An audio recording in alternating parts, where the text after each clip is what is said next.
Israel journalist and analyst for High FM South Africa, Rolene Marks, as well as editor-in-chief of Jewish News Syndicate, Jonathan Tobin. Thank you both so much for joining us today. Rolene, I'll start with you. I just want to get your initial reaction to the hostage deal. Good morning. Thank you for having me. Well, I think that this deal for many of us is both brilliant and horrific. On the one hand, we redeem the captives, and there is no greater mitzvah in the Jewish religion than the redemption of the captives. But on the other hand, there is a disproportionate amount of Palestinian terrorists with blood on their hands, responsible for some of the most heinous terror attacks in Israeli history, who will be released as part of this.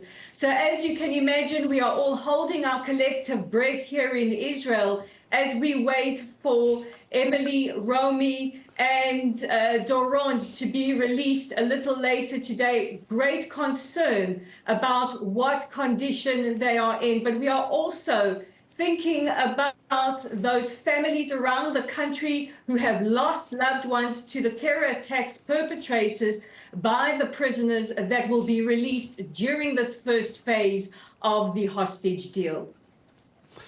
Indeed. Jonathan, there's been some criticism over the equality of the hostage deal. In exchange for the 33 hostages, Israel will release over 730 Palestinian prisoners and detainees. What's your opinion on this?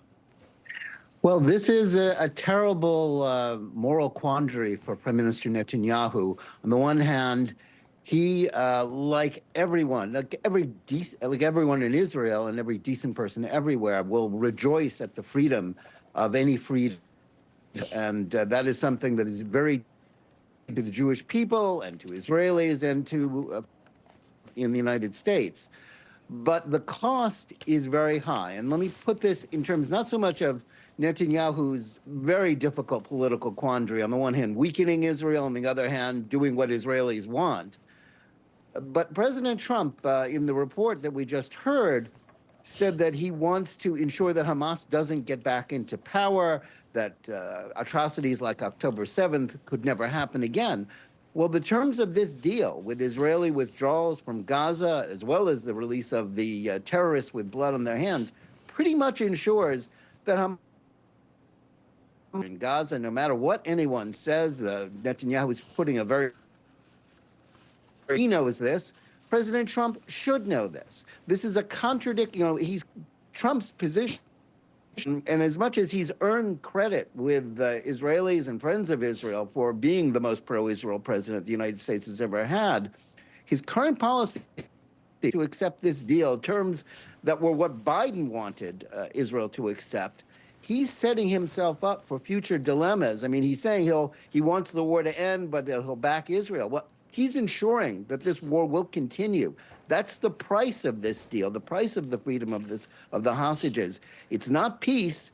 It's ensuring that the war will continue on worse terms for Israel than they are right now. But Jonathan, sorry, just to push back on this, though, doesn't that say something, though, about the fact that this deal has been on the table since May? Biden's administration couldn't get it done, and then Trump comes in for 1 week, and now we get it. You know, there is mixed emotions about this, the fact that maybe it is better to just get the hostages back first, learn from the lessons of the past, and then try and deal with the consequences after in a better way. Do you see it from that point of view at all? Well, I understand. Listen, this is definitely a sign of Trump's power, of his decisiveness. This is his deal more than it is Biden's. There's no question about that.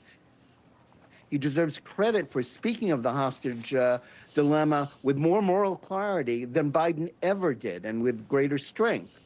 On the other hand, the idea, well, Israel can learn from the lessons and then go back and deal with whatever happens in Gaza later, that's, being very blithe about the fact that the sacrifices that Israel is making today are going to cost the blood of more Israeli soldiers, maybe more Israeli civilians killed in future, whether it's missile attacks that will now be freed up, as much as the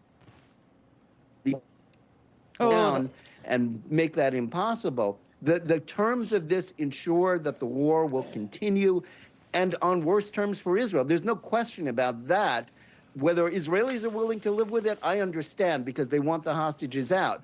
But Trump, who will, say that this is a great triumph, and this is about optics for Inauguration Day. He wants to say that he made peace, and he's right to say this. Jonathan, but this is at a cost. All right, I'm just going to cut you off here because we're running out of time, but I just want to get Rolene in again.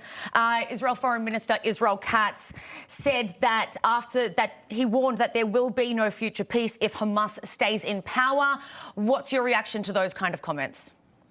Well, I think both the Prime Minister and the Foreign Minister have made it very clear, and you can certainly hear that that is backed by the language of the incoming Trump administration, that the ceasefire is temporary and that should there be violations by Hamas, we will resume hostilities with the full backing of the incoming Trump administration. But I also think it's important to remember that military strategies are not linear.